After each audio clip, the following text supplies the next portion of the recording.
and recognizing that you really collected an incredible group of community stewards and community leaders and folks who have been tending to and bringing people together around shared purpose and deeper contribution that's aligned with what they really care about in the world. And so I'm like, oh, look at so many people that I adore and admire coming together right after something so devastating for our community, and for many people, not their immediate community, but for many of us, very much deeply, deeply impacted. So it's so lovely to get to be right after Christopher, and also just really want to share a lot of gratitude that that's the particular cluster of folks that you have brought together in this constellation, and that's very much that's everyone, as Christopher was saying, and you were also mentioning, we all play our part. And for some of us, that really is that convening, that love of bringing folks together, and that tending is the art and that devotion towards that beautiful world our hearts know is possible, as Christopher said. So yeah. Thank you I for stole that. that from Charles Eisenstein. I know, but We all did. you just shared it recently. Yeah. Thanks, Charles. It's such a good one. I'm glad he named a book after it. So it's one of those aphorisms that we gotta keep echoing. It's like a prayer, you It's know? a cultural meme, and it just goes to show that when we share our heart, sometimes something catches in a way that actually creates culture. You know, culture is just the stories that we tell and the stories that we tell together.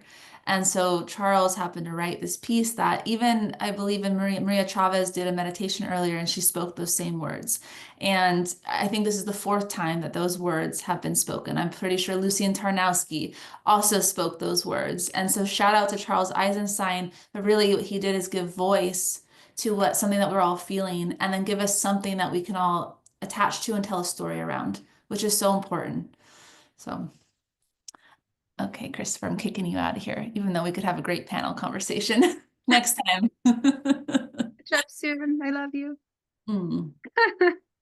Thank you for your beautiful acknowledgement. And, you know, I noticed that after the fact that many of the people that I convened to speak are community builders, are people who are mothers, fathers of communities. And just like Christopher said, the community is not about me. And I think that those are the best community conveners, or the people who say this is not mine or about me. And yet there are people who, like yourself, Roxy, like Yarrow, like Lucian, like me, like Amanda, like many people that have been on this, who actually have committed much of their life force energy to community.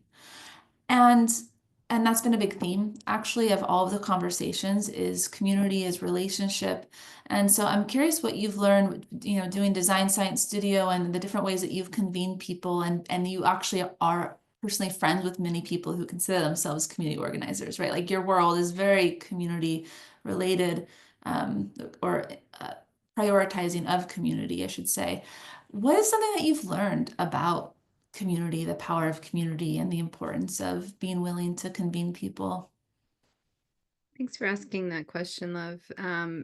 I think one of the things that I've learned is that it is important for people, especially when we're talking about resilience and regenerative culture building, to have places where they feel belonging. It is something that was reflected to me recently by a community, really very supportive anchor in many communities, Bobby Fishkin. He's a delightful human, based in the Bay Area. And I went to an event he organized that was called Solar Punkification. And he reminded me that during the pandemic, the Design Science Studio actually became a place when the majority of people were experiencing a lot of mental health issues, because all of a sudden they were separated, isolated, scared, and all of this sort of stuff, that they had a place to feel belonging. And as someone who's really prioritized experiences and art and the power of cultural change to shape behavior and to shape systems, as I stepped into this particular role of convening around the shared quest of how do we create a world that works for all of life, that community has reflected back to me that that became a beacon for them to say, oh, here are others, here are other, I mean, for like, period, here are the others. I found other people who are willing to direct their creativity and their art and their heart and their time like I want to do, and that these cultural containers actually encourage us. Like I love words, and I love that encourage really has courage in it. We're helping to bring forward the courage in each other to be in more integrity, to be in inquiry, to be in practice around the things that we really love and that we really care about. And in some ways, especially in the West and especially in modernity, we see that there's a lot of cultures that prioritize individuation and, how can I make sure I'm taking care of my world, of myself. Whereas when we're in these spaces and communities that ultimately really do breed resilience and connection, these are really spaces that help us to say it is just as important to prioritize interdependence, and that interdependence actually, paired with that sense of belonging, continues to help us keep going when sometimes we might be separate, we might be going through mental health stuff, we might feel isolated, and people are more used to having things happen in their life when it comes to their job or their family or their body. But when it comes to our environment, also rapidly changing and needing to be resilient, community is sometimes something that you can like you find, like you were saying, those cultural memes that actually that you've practiced and that you've woven, that you've anchored in and supported with your community to help you make it through even when you're not connected. So it's something that's far beyond the edges of your specific moments of coming together that help us kind of be that, tide that raises all ships or whatever. So yeah, it's a really beautiful and special thing to have created with other people and stewarded with an incredible group of folks, this community of practice that has always been an offering to the regenerative movement to say, like, how can we, support and how can we contribute creatively to ensure that we are continuing to tend to the culture, that ecology of culture that moves us towards these futures that actually do benefit all of life. I just want to say first, I love you. I'm happy that you're here. Great, I love you. I feel totally delighted to be having this conversation with you. And I love that you said the word encouragement and how important that is within community and within relationship. And, courage actually comes from, it means heart. Courage is, it actually, the root is heart. And so to encourage, our courage is to be bold and brave in the world, but it's actually to live from our heart with that braveness and that boldness. And so if we can create communities and have relationships that inspire us to actually live from our heart and share our heart and create safe spaces for our heart such that we can express our art. And art, I consider business art, I consider whatever we create really our art. If we can do that with all of our heart and all of our faith, then what happens, and that's this beautiful question of possibility. And I think that's part of the power of community, because many of us have a lot of self-doubt and didn't grow up in environments where there was a lot of encouragement. Some people were blessed to have that, and not everybody was. And so we can be that for each other and with each other.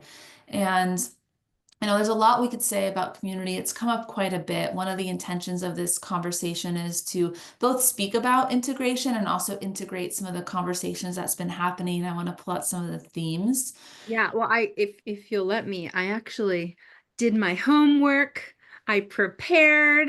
I'm so happy. Okay, of course I'll let you.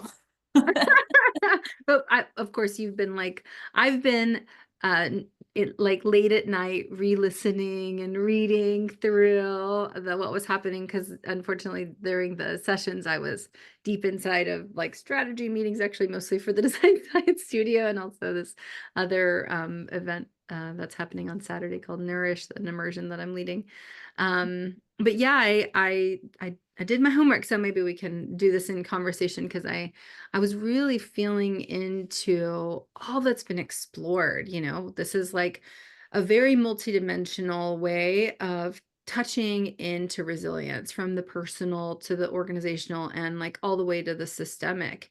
And when it comes to integration, it's also about how we're applying it, which I think is really beautiful, to dovetail off of what Breedlove was just sharing. It's like we can design the futures we want, and we can, really get connected to the ways that we're willing to shift. You ask the question, what do we change in our lives potentially? How do we respond? And resilience is, as you have mentioned, and so many have mentioned, it's artistic, it's also cultural, and it's systemic. And it's really not just what we're enduring, but again, what we're designing. And so I've been mulling in this question of integration. If change and crisis are inevitable, I actually don't know if Amanda Joy touched on this. I'm sure she did, but the billion people who are set to be displaced by climate, over by 2050, right? Like it's a large number of people. So, how do we design our communities and our cultures and our systems to be regenerative, to be resilient and adaptive, instead of collapse? And so as we're going into this integration, this conversation, really, the invitation that was put forward was around integration. Um, I created a little bit of a recap of some of the themes that I at least observed. And I want to start from something very personal, which is, 2.5 years ago or so, I was in a really terrible car accident, and I almost died, and we were all hospitalized for many weeks. I was a passenger. The other driver did die, and it was awful. And I had a moment, I had to choose if I was going to keep going or if I was going to stop. And I stopped. I chose that, like, I needed, even though it seemed completely impossible in that time to pause my life, that I needed to try with all of my might to pause, to see what the lessons were for me there, to tend to my body, which was my vessel for the rest of my life, to really attempt to integrate, because sometimes integration is very much more about being than about doing. And I'll talk a lot about, part of what I was preparing and thinking about a lot was about, culture and design, and that is, I think, very, very important in terms of how we apply it. But coming from a place of also that the beingness and like tending to the balance, there's a two things that was coming up for me. One, as you were talking about heart and courage, I was thinking, because Stephen Bao, a few members of the Design Science Studio community are here, Stephen Bao and Arena, and Stephen has really continually brought forward for me something that Buckminster Fuller said, which was love is metaphysical gravity, right? And it really, like, it holds us, it tends to us, it is a gravitational force that can both like keep us safe and also like expand that care into the world. And part of the way that that care expresses itself very much when it comes to integration is a willingness to pause, to reassess.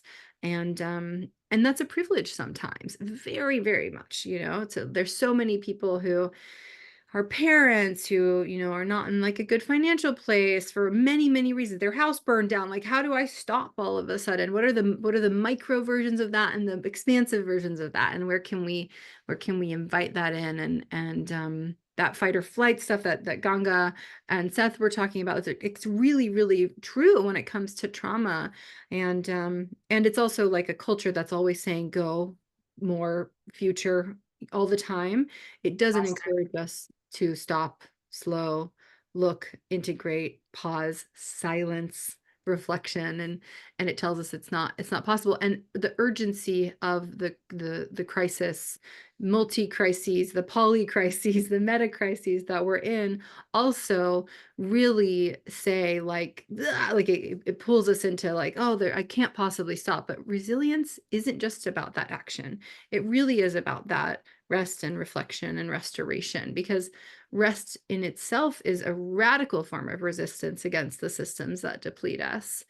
So when I was looking at these different conversations that had happened, there were a few different buckets that I noticed. One was about this practice, both in collective and individuals around resilience. So I think I at least caught that Seth and Amanda were both talking a lot about nervous system regulation and breath work. So how resilience really starts in our body. And Yarrow, and I know Sanri, and I'm sure other folks were talking about it too, but that there's something about how it's not just about bouncing back, it's about evolving forward. It's about adaptation and this sort of like anti-fragility. Also Jeff, and I don't know if it's Yulin, I don't know how to say it, but Julian. Yulin, Julian. you say it again? Julian. Yulin. I was hearing this theme around like leadership in crisis and neuroplasticity. And so this practice, it's how we train and how that like training for ourselves, the practice in ourselves and in our systems support us responding to uncertainty. There's a really, really important book that I was inspired to share because Breedlove was sharing a book title earlier, and I was like, oh yeah, this book, which I actually think the first person who told me about it when it first came out was Stephen Bow, who's in the room. And it's called Imaginable. And it has like thousands of peer-reviewed studies about how important it is to practice future scenario thinking, because it helps us to be more resilient when it happens. There's a really, really interesting example in that book about how there was a group of people who did all this kind of futures scenario planning around a potential pandemic. And like that happened before the pandemic. And then when the pandemic happened and they reached back out to them, those people were much more ready to like pause, isolate, like be in receptive to the changes, that were more choices for community than they were choices for themselves. Just that it was really fascinating. They were less shook by the experience, and that like neuroplasticity, it's a muscle that we practice. And Yeah. so as we're looking at the practices at both the collective and individual scale, that's also kind of a cultural practice. I just um, want to add in there was it was mentioned during San Rahi's session about thinking about potential crisis, challenge, change. It's called Intermediate Impossible. He didn't create it. It's a design exercise by Ed Bono, who's a deep systems design theorist. I think he has a podcast as well and a book. So I'm going to try that because it's basically very well known that if you try your best to have thought experiments to think ahead, you'll be more prepared and you'll be more resilient and adaptable, because then you don't just look at life or your business or whatever it is in this single frame, this single lane. You've already considered other possibilities, which also just makes you a more creative thinker. And I think mhm. creativity is a really important part of resilience and adaptation, right? The ability to actually see, this is something Jeff was speaking about, the ability to see something from a different perspective and get out of this very narrow, okay, if I only know life this way, if life changes, then do I just collapse, or can I actually see that life could be all these other types of ways? So I just wanted to add that. Continue. I love this synthesis. This is Oh, so fun. great. Yeah, let me know if I'm missing anything. There's like two more main themes that I noticed that I'll speak to, and then I'd love to hear any other kind of synthesis that you want to bring, and then I can share some other things that I prepared to see if that would be fun to share if we have time.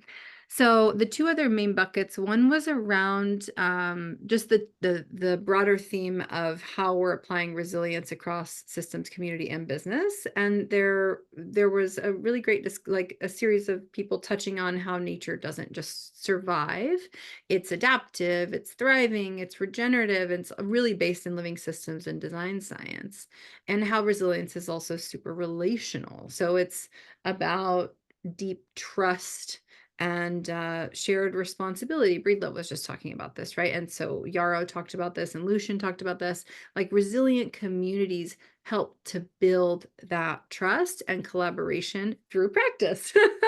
So it's really this like ecology of relationships that is super, super helpful for the relational preparation, whether or not we are, as you were mentioning right before with Breedlove, deeply connected to these people or not. We are living in place. You know, regeneration is so much about place and where we are in our relationship to that place. And in that same vein, Christopher Breedlove also just now, one of the things he was talking about still in when we're talking about resilience and community, it's like we can't sustain resilience if we're depleted. And a lot of people touched on this. And I loved the practices that were also shared to help us like pause and do somatic release or breath work or meditation. But really designing those restorative cycles of care and giving for our nervous systems, for our families, for our communities, so that we can ideally give from a surplus. And sometimes it's a strange kind of surplus. Like for me this morning, I knew today was packed, and I decided to wake up at 5:30 and go to yoga. And so I went to a yoga class from 6 to 7 because I knew that I probably wouldn't succeed at going later. So I sort of stretched myself in my sleep, but I feel so much more resourced for the day ahead. And that was because I knew that I needed to really give today. It was a really big day of giving and sharing and stretching also myself. We had a big stewardship conversation before this about Design Science Studio and the future to continue to support the ecosystem. And so that kind of surplus based giving comes from our care in big and small ways, which also when it comes to community isn't always, self-care. There's this beautiful tension and integrity between self-care and interdependence. Like, yes, it's our job to take care of ourselves. Yes, we like know thyself. It's so beautiful and important. But when you're in community, when you're in partnership, when you have roommates, you know what I mean? There's a co-regulation that occurs that is also just as important, I think, whenever we look at natural systems. Like, they're all, working together and they're symbiotic. And, there's a huge, beautiful, unseen world that's constantly giving and taking. The most beautiful example of erotic ecology that I love so dearly is to remember that our exhale is the inhale of the natural world, and our inhale is the exhale of the natural world. And this like is so intimate and so beautiful, and it is life that regulates life. And this sort of thing like helps us to remember that we're not alone, and that like, this sort of thing actually really helps to keep us resilient in times of stress in our business and our, as we're reimagining our systems and in our community. And that's ultimately about culture. It's also about storytelling. Like, this is a megaphone of hope. That's what this container that you're creating is. It is just a megaphone of hope and practice and pause from the going, and this is art as resilience. It's storytelling, and these narratives as culture shape our future. And this is so present in our work in the Design Science Studio. Maria Teresa talked about it. Lucian talked about it. I think Amanda Joy Ravenhill talked about it. But really just recognizing that like we actually need new mythologies of resilience. And as we shift our narratives, we shift our culture, and our culture shapes our behavior. And by really leaning into this, we're doing that work of shifting from me to we. We're practicing the visioning that is so, so needed to support and uplift all the designers and artists and cultural leaders to continue to create the future we want to see. As the more I study decolonization, the more examples I'm constantly reminded, it's just like, it wasn't always this way. Everything that we live, it was created by people, like these are patterns that were not always there. There's that beautiful saying, the future is already here. It's just not evenly distributed. There's incredible, indigenous cultures that have been tending to land in different ways, that have been, really living in different orientation to each other and to their natural systems, even like small communities of practice that are just totally helping to keep each other resilient and adaptive in these same ways, because they're doing this visioning work together. They're not stuck in this sort of myopic present. They're honoring the past that we've come from and looking to the future.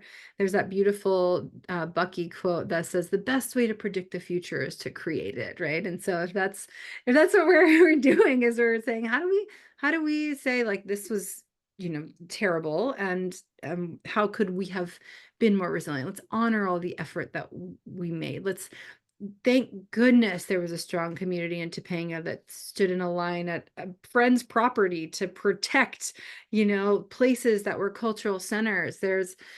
And that happened, because those also became like, those are precious, precious places. And then there are places like Azria's space that, like, part of the money from this is going to, that, like, were not, able to be protected, but their memory live, that those spaces, those memories are like the akin to the species that have gone extinct, that the memories of the people who are in relationship with them, it just helps fuel their alchemical fire to protect and preserve and come together and be of support.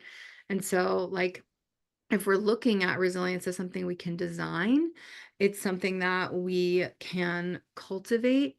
It can be this a kind of a design science challenge. And we can look to things like nature that design for resilience, like the mycelial networks that I was talking about, or the watersheds or the forests. They're not bouncing back. They're adapting, they're evolving, and they're regenerating. And so that example in Topanga, they built trust. They had communication, shared infrastructure. I was on my friend multiple Topanga chats just because I have a lot of friends there, and they became crazy. Like during I'm sure you Scott Vinberg's chat, like I was just like everybody constantly, how can I help? I'm gonna go like take care of your horse over here, and I'm picking up your cats, and like, it was just like I was crying. I'm like, what can I do? I'm checking in, and I'm just like, wow, like, look at this community that already had this infrastructure. And so they were able to coordinate. And so that's a beautiful story and example to amplify, to share, because those are things as templates that communities and social structures and businesses can do. And it doesn't have to be exhausting. Like, it can be effortless, like a river that finds its course. I think the best designs are those that create conditions for more life to thrive. And so it's really about, like, what is um what is necessarily easy and what is, like, harmful. I would say good design helps to make what is necessary easy and what is harmful impossible to some extent. And so, Mm. like, how do we design for this more natural flow, I think, is a really important part of integrating some of what we've learned about in this session. And it makes it a little less hard to grapple with, because it's not like it's more recognizing the patterns, these patterns of ease that, like, made some of this coordination possible, so we can kind of replicate some of that and support our resilience moving forward. And I think when it comes to integration of something so big and complex, like, those are some of the signs along the way that tell us, like, we're both already, like, doing it, and, like, we just have to, help make those more visible so that we can uh, ease more be more easefully prepared as we move into the future. I there's more thoughts I have, but I can sort of pause, because I'm curious, like, for you, as you've been hosting these conversations, what are some of these other patterns that you've witnessed that could be amplified, to support this designing for resilience in a more easeful way? Thank you for the question. And hi, Vishan. Thanks for being here. So we have one more, just for context for everyone that's here, we have one more session after this where I'll share a transmission from Dr. Levery, and I'm going to wrap up with some kind of how do we apply this wisdom in action.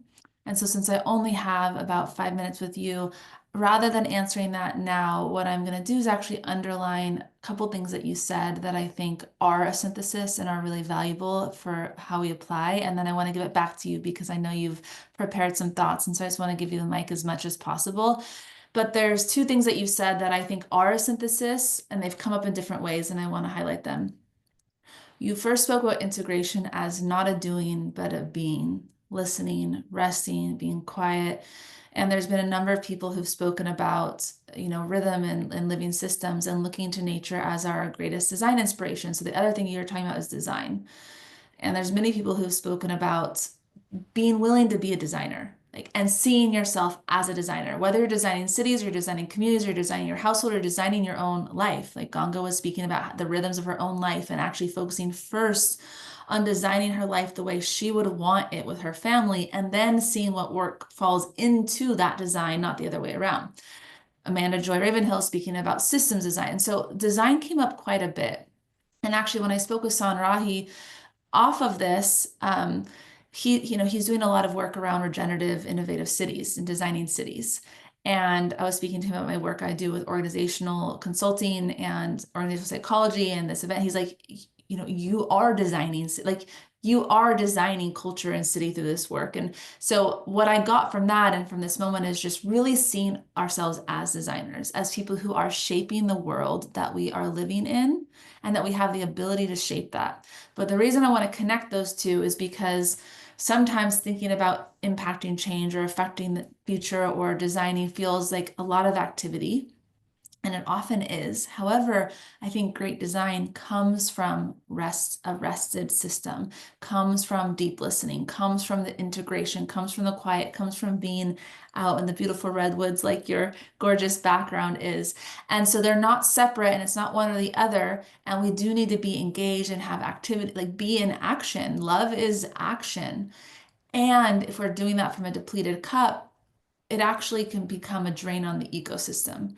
And so I just want to marry those two concepts and encourage everybody to find that balance in their life between deep rest, restoration, and that doesn't mean just lots of self-care. Because I used to think a lot about self-care, and then I just then ended up thinking about myself a lot and thinking I was basically weak and needed all this like self-care.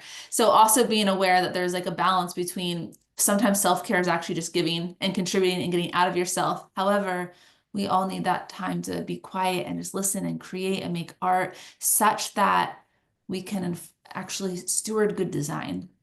So I think that's where great design comes from. So I just wanted to underline that. And I'm going to pass the mic back to you so that you can share whatever you feel to share with us. Thank you, love. One thing that came up for me as you were sharing back those two reflections was the framework of regenerative rhythms. There's a really amazing artist who was in cohort 1 of the Design Science Studio, Alana Bloom, and that was her whole project. It was about regenerative rhythms. And one of the main things that she would anchor on is like the cycle of a seed and really looking at mapping our summer, spring, winter, fall, the period of our life, the wheel of the day, the clock of time, all of it to the cycle of growth and decay. And so absolutely there are periods of spring, of new ideas, of summer, of burst and bloom and action. And there's periods of decay. There's periods of fall and tending to the compost and of hospicing. And then there's this period of winter and this wintering that actually helps us be more resourced for whenever it's time to doula something new forward. And we go through this cycle daily, annually, weekly, monthly, and constantly in the as we're moving through our life, even from a young person to an older person, and eventually at the end of our life. And the being able to move between these in relationship to recognizing the nature in us and saying this is actually just like us being nature. We're of course we have periods where we want to just we have all the energy for the action, and absolutely we have to have periods of rest and we have to have periods of decay. My husband has a series of songs. One is called The Patient Moon, one is called The Rising Sun, and one is called The Earth Replies. And The Rising Sun is like all about how, like, what if the sun is like, I just want to shine all day. It's going to make everything so great. And I'm super rising sun energy. I'm just like, let's go forever. And he's patient moon. We have like our wedding gift was literally like a sun moon eclipse situation. And the moon is like, no, no, no, you don't need the sun. We just need to rest. Like the sweet moonlight is just hilarious, right? So it's like, no, if the sun burned all day, the earth would burn. And if there was no sun, then there would be no like photosynthesis and growth. It's just like, neither really work. We actually need both. So it was really, yeah, it was just coming up for me as I was thinking about how we marry these two things that you were noticing. And I guess the things that I want to, just leave folks with, either now or, as recordings get shared, and just for you also, Charlene, as I'm, feeling just so grateful that you invited me to come and share, is that like what we're doing here and what we're doing in the Design Science Studio, which is an educational and cultural incubator and community of practice that's really focused on how do we direct our creativity towards an equitable and socially and environmentally just and regenerative future and futures that work for all of life. How do we, build the capacity of our creativity and catalyze that action towards that future by incubating, developing, building community connections and practice that's all about regenerative culture. And it also shapes what we believe is possible. And so I think some of the takeaways from our body of work and from, this invitation to lean into what is the integration at the intersection of rest, of resilience and regeneration, that I just think is a heartbeat that is just, it's like again, it's just like a prayer for me, is like art and storytelling matter in resilience. All of our cultures are stories in motion. And if we want to have these resilient futures, we need resilient narratives. We need resilient art. We need resilient rituals. And recognizing that a lot of dominant stories are these fear-based and extractive and dystopian stories. But if we shift that and we can lean into these mythologies for thriving futures, these protopian, right? Not dystopian, not utopian, but proactively prototyping radically hopeful and possible futures that center previously marginalized voices. The definition that Monica Bileskite puts forward about protopias. I'm amazed that I have memorized that at this point. So people are like, what are you protopias? I'm like, this is my favorite definition. This goes back to Bucky, like, let's create models that make the old ones obsolete. And that's our role as designers. We're all designers, as someone so astutely reminded you of. You are a designer, and as artists and designers, we are designing the reality. And if we don't design culture, someone else will. And so these stories that we're telling about resilience, it will help us to like really settle into, like, do we feel like we're fighting an uphill battle, or are we creating new landscapes? And so as we are creating, as we're designing these systems of renewal instead of exhaustion, as we're designing together the future that we want, we need to always remember that rest is also part of our resistance. This is something that Tricia Hersey says a lot in the Nap Ministry. And so continuing to come back to and trying to temper our rising sun with our patient moon, right? Like this period of reflection and stillness.